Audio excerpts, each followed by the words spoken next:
네, 여러분 반갑습니다. 큐스타디 대학 미적분을 강의할 금태원 선생입니다.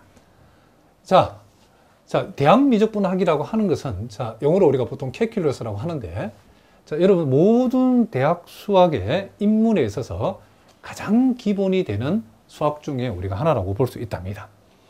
여러분들이 뭐 수학과를 지나간 학생은 말할 것도 없이 공대생 또는 여러분들 통계학과 또 상대를 갔을 경우에도 이 대학 미적분학은 필수 과목 중에 하나라고 볼 수 있겠죠. 그러니까 여러분들이 뭐 이 대학 미적분 그 원서 책을 보시면 알겠지만은 그 분량이 대단히 방대하답니다. 뭐 책마다 조금 차이 있긴 한데 무려 약 1600페이지 되는 엄청난 분량의 방대한 양을 담고 있답니다. 자, 우리가 이제 이 대학 미적분학에서 우리가 무엇을 공부해야 되냐면, 크게는 우리가 보통 이제 수열의 극한과 함수의 극한으로 이루어진 극한 부분을 우리가 공부해야 되는데, 이 부분도 결코 쉬운 부분이 아니랍니다. 여러분들 우리가 고등학교 과정에서는 수열의 극한이나 함수의 극한을 직관적으로 공부했는데, 여러분들이 대학 미적분학에서는 이 극한 부분을 소위 엡실론 델타 논법이라는 것을 이용해서 은밀한 정의로서 이 극한을 우리가 공부하게 된답니다.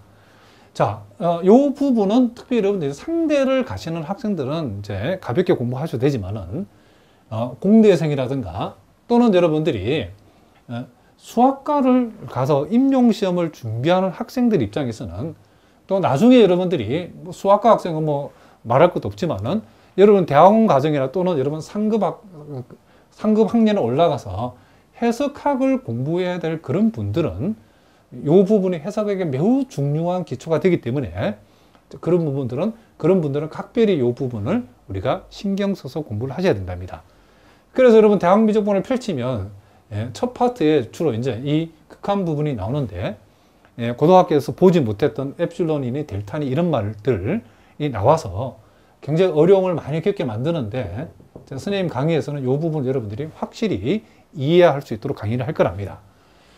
그리고 이제 이 미분법과 그 활용, 또 적분법과 그 활용이라는 요 파트는, 요 파트는 다행히도 한 30% 정도는 여러분들이 고등학교 과정에서 공부했던 내용이 나온답니다.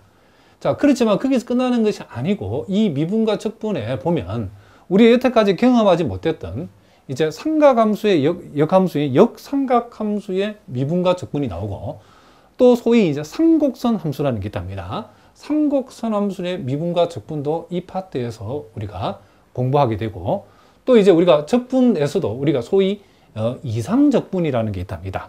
이상적분이라든가 이런 다양한 내용들을 우리가 이 파트에서 우리가 공부를 하게 될 것이고, 또 그리고 우리가 여태까지 보지 못했던 이제 극좌표, 그러니까 우리가 하트 모양 같은 것을 우리가 함수로 표시하려고 그러면 극좌표를 이용해야 된답니다. 그리고 이제 우리가 급수에 대해서도 우리가 공부할 텐데, 우리가 고등학교 과정에서는 매우 간단한 무한등비 급수 정도를 공부했지만은, 대학 과정에서는 테일러 급수로 우리가 대표되는 중요한 급수들을 우리가 공부를 하게 될 거랍니다. 또 이 급수의 뭐 판정이라든가 이 부분도 그 분량이 몇백 페이지에 해당되는 많은 분량이랍니다. 그래서 여러분들 이 급수를 피해가면, 특히 우리가 상대에 가는 학생들도 이 급수 부분은 공부를 열심히 해 두셔야 된답니다. 우리가 경제 경영 수학 파트에 보면 이 급수를 이용하는 문제풀이들이 많이 나오기 때문에 이 부분도 특별히 신경을 써야 되겠죠. 그리고 우리가 뭐 벡터 함수에서 이제 공률이니 연륜이니, 요거 특별히 이제 공대를 가는 학생들은 특별히 신경 써야 되는데, 요게 물리학의 가장 기초가 되는 내용들이 여기에 많이 들어있답니다. 그래서 벡터 함수, 그리고 우리가 중요한 편도 함수하고 중적분, 굉장히 중요한 파트죠. 우리가 대학 미적분학 중에 가장 중요한 내용 중에 하나가 이 편도 함수하고 중적분인데, 우리가 고등학교 과정에서 전혀 배우지 않았던 내용이죠.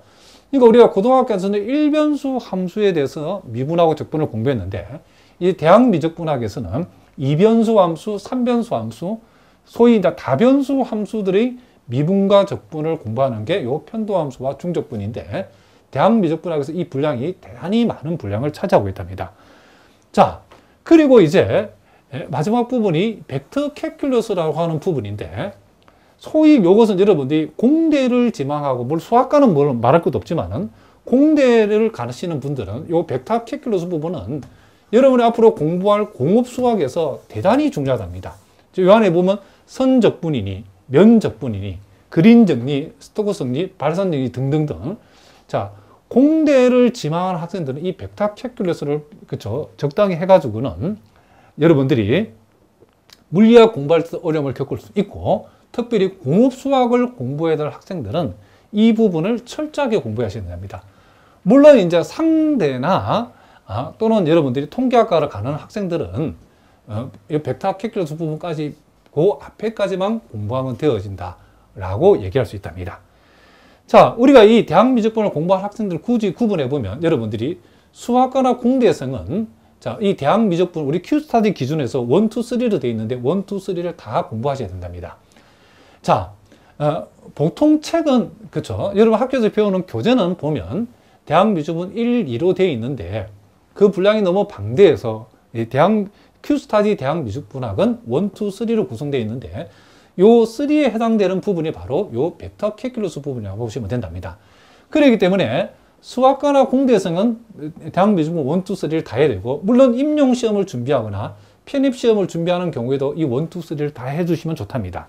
물론 여러분들이 편입시험을 준비하는 경우에는 여러분들이 우리 큐스타디 대학미적분학 수준의 공부를 꼭 다 할 필요가 있는가 이런 학생들이 많이 있는데, 여러분들이 편입시험만 친다고 끝나는 게 아니고 편입시험을 치고 어차피 여러분이 대학에 들어가게 되면 이와 같은 내용을 공부를 다 하셔야 된답니다.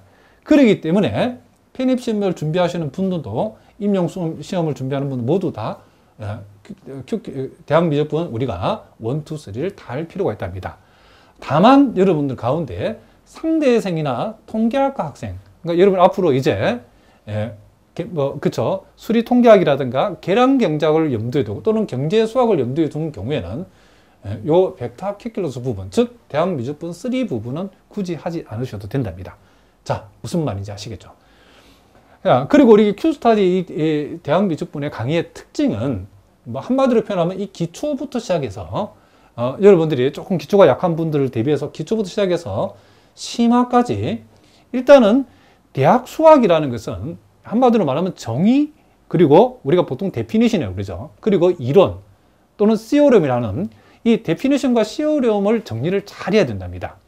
그래서 여러분들이 객관식 문제를 풀던 주관식 문제를 풀던 이 개념 부분, 그러니까 정의와 그쵸 이 이론 부분들을 시오렘 부분들을 데피니션과 시오렘 부분들을 잘 공부를 하셔야만이 뭐 주관식 문제 나오든 학교에서 객관식 문제가 나오든 또는 각종 시험에서 여러분들이 그 시험 문제를 풀 수 있는 실력을 키울 수 있답니다. 그래서 개념에 관해서 아주 기본적인 개념부터 심화된 개념까지 선생님이 강의를 통해 설명을 다 할 거랍니다. 그리고 그와 같은 그 형성된 그 실력을 가지고서 이제 실전 문제 풀이도 우리 큐스타디 여러분 교재를 펼쳐보면 아시겠지만은 대단히 많은 문제들이 수록되어 있답니다.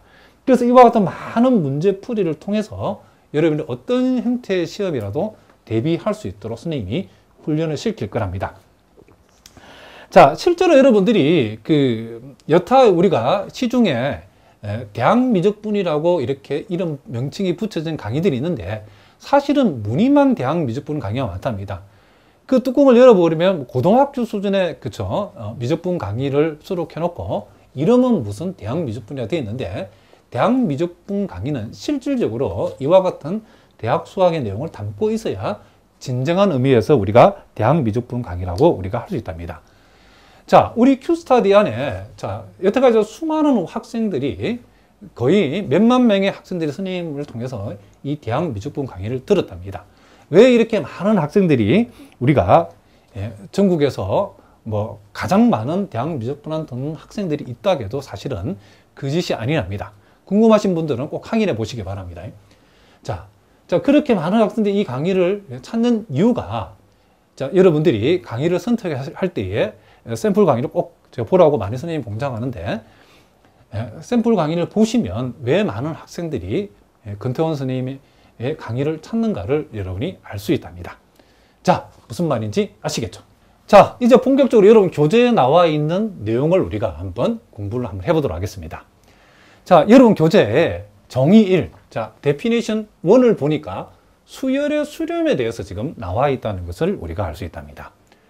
자, 우리가 고등학교 과정에서도 우리가 수열의 극한을 우리가 여러분들이 많이 계산해 봤죠. 자, 우리가 여기에 예외에서 나와 있는 것처럼, 자, 리미트 n이 무한으로 갈 때에 n분의 2의 극한값이 뭐냐라고 얘기하면, 우리는 직관적으로 고등학교 과정에서 이 값이 0이다라고 우리가 얘기를 했답니다. 그런데 이제 대학 수학에서는, 우리 대학 미적분학에서는 왜 n분의 2라고 하는 요 수열의 극한값이 왜 0인지를 수학적으로 증명을 한번 해보라 라고 얘기하면 이제 문제가 심각해지죠. 요놈의 극한값이 0인데 우리 보고 어쩌라고 이렇게 얘기할 수 있겠지만은, 이제 은밀한 의미에서의 우리가 수열의 극한의 정의, 또 우리 나중에 은밀한 의미에서의 함수의 극한의 정의를 여러분들이 반드시 공부를 하셔야 된답니다. 자, 물론 여러분 가운데에 이제 상대를 가거나 또는 이제 수학과라든가 어떤 공대라든가 그와 같은 과가, 그렇죠, 이과 계열이 아닌 경우에는, 자, 요 은밀한 의미에서의 극한의 정의는 여러분들이 가벼운 마음으로 듣고 지나가시면 되지만은, 여러분 앞으로 수학과를 공부하거나 혹시 여러분 상대생인 경우에도 또는 통계학과 학생인 경우에도 여러분 대학원을 진학해서 해석학을 공부해야 되는 경우도 있답니다. 앞으로 여러분들이 해석학을 공부를 해야 될 학생인 경우에는 또 반드시 요 은밀한 의미에서의 수열의 극한의 정의를 여러분들이 반드시 알아두셔야 된답니다. 자, 일단 우리가 한번 요 수열의 수렴의 정의가 수학적으로 우리가 과연 어떻게 되어 있는지를 우리가 한번 살펴보도록 하겠습니다. 자, 어려운 말로 되어 있는데 선생님이 한번 일단 읽어보겠습니다. 자, 여기 보니까 임의의 양수 엡실론에 대해서, 자, 자연수 K가 존재해서, 자, 그랬을 때 요 가로 안에 엡실론을 붙여놓은 이유는 요 K는 요 엡실론에 대응하는 K, 내지는 요 K는 요 엡실론에 종속되어지는 K라는 뜻으로서 이렇게 표시했답니다. 어쨌든 엡실론 값은 임의의 양수값이고, 이와 같은 임의의 양수값에 대응하는 자연수 K 값이 존재해서, 자, n이 k보다 크거나 같다를 만족할 적에, 자, 요 n이라고 하는 것은 요 수열 입장에서는 항을 가리키는 거죠. 그러니까 n이 k보다 크거나 같다는 말은 이 수열의 항이 k번째 이상인 항일 때의 그런 뜻이랍니다. k번째 이상인 항일 때. 그리고 그 아래에 참고에 나와 있는 것처럼 이제, 자, 절대값에서 이와 같은 두 값을 뺐다는 말은 요 값과 요 값의 수직선상에서 이 두 값 내지는 두 점 사이의 거리를 얘기하는 거죠.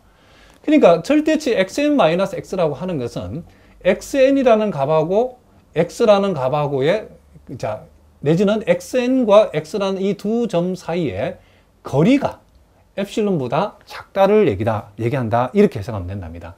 그럼 이제 이게 수열이니까 이 수열에, 그러니까 k번째 이상이 되는 이 수열의 모든 항들이, 자, 요 x는 특정한 값이랍니다. 특정한 값 x하고의 거리가 엡실론보다 작다를 만족했을 때에 우리는 이 수열 xn이라 하는 것이 극한 x에 수렴한다라고 얘기하고, 우리가 알고 있는 대로 리미트 n이 무한 들어갈 때 xn의 극한값이 x라고 이렇게 표시하겠다는 거죠.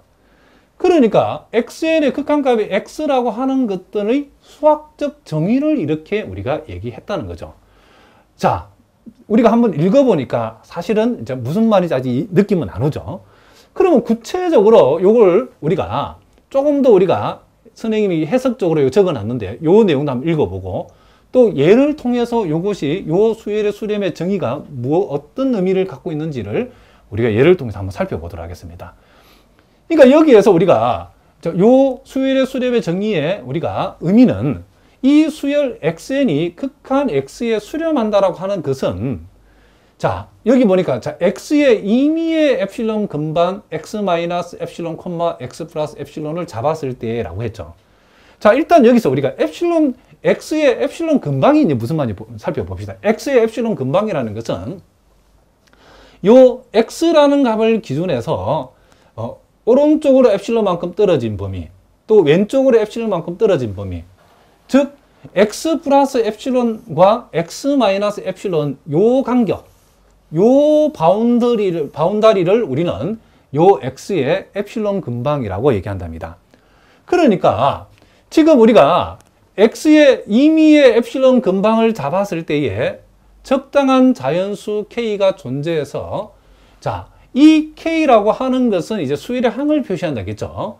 그러니까 이 수열 XN 입장에서는 자, N이 K보다 크거나 같다라고 하는 말은 이 수열의 항들 중에서 K번째 이전항을 뺀 나머지 모든 항, 그러니까 K번째 항, K 플러스 1번째 항, K 플러스 2번째 항, 이런 식으로 K번째 이상이 되는 모든 항들이 X의 엡실론 근방에 들어간다는 것을 의미한다. 자, 무슨 얘기냐면 요 X 값을 기준으로 해가지고 엡실론 근방을 만들었을 때 이 엡실론 근방 안에 요 수열의 항들이 요 엡실론 근방 안에 들어온다는 말은 X, 특정한 값 X하고 그 수열 사이의 거리가 요 엡실론보다 뭐다? 작다는 말하고 엡실론 근방 안에 들어온다는 말하고 어떤 말이다? 같은 말이라는 것을 우리가 알 수 있다는 거죠. 자, 무슨 말인지 아시겠죠?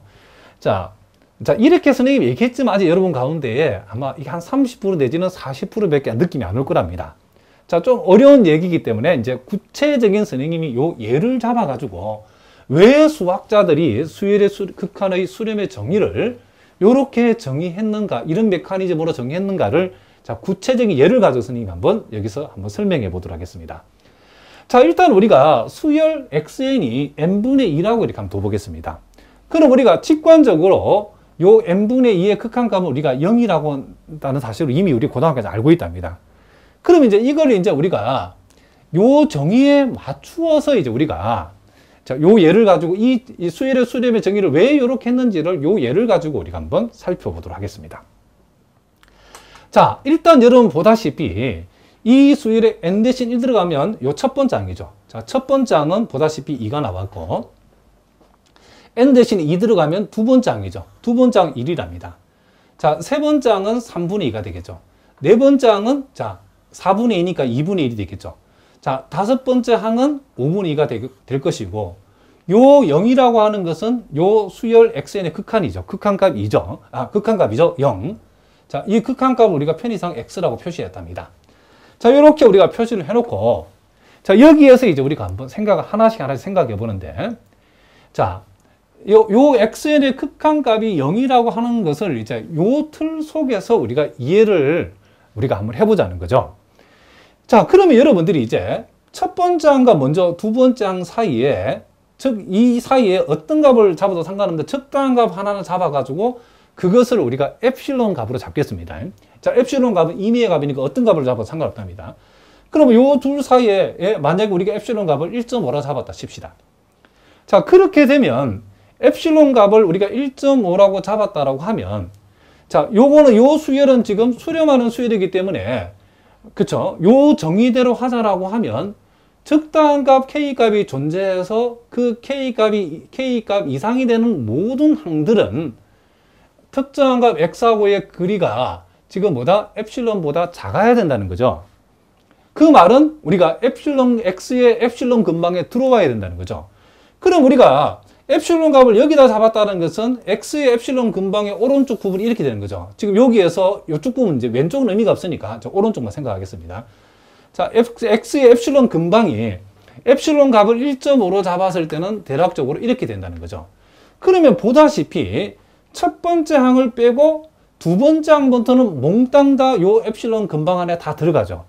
엡실론 근방에 들어간다는 말은 자, n이 2보다 크거나 같다. 즉, 두 번째 항부터는 자, 절대값 xn 빼기 x가 요 값이 엡실론이죠. 엡실론보다 작다라고 하는 말은 지금 엡실론 근방 안에 이 두 번째 항부터는 몽땅 다 요 엡실론 근방 안에 두 번째 항부터는 다 들어간다는 얘기죠.